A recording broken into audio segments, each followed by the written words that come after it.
ای که عمری در هوایت نشستم، زیر بارانها کجایی؟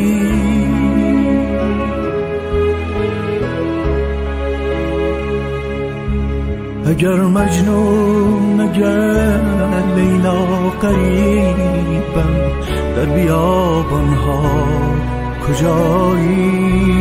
کجای این شب تاریک به روی ما در بستی؟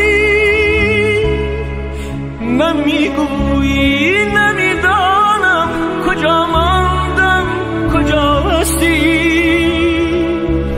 من آتش بودم اما تو به خاکستر نشستی.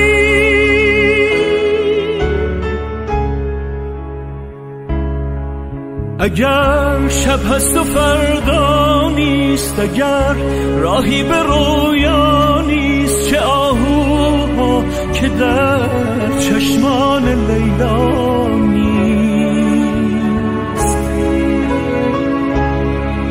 اگر گم کردم خود را مرا در گریه پیدا کن، اگر از شکوه لب بستم سکوتم را تماشا کن.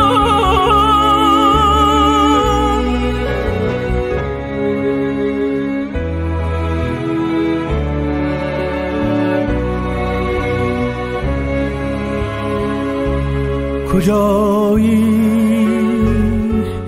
ای که عمری در هوایت نشستم، زیر بارانها کجایی؟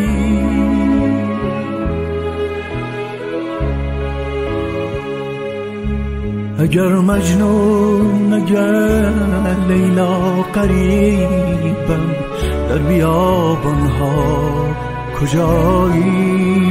کجای این شب تاریک به روی ما در بستی؟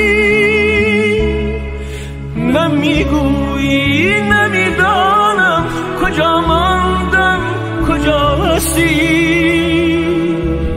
من آتش بودم اما تو به خاکستر نشستی.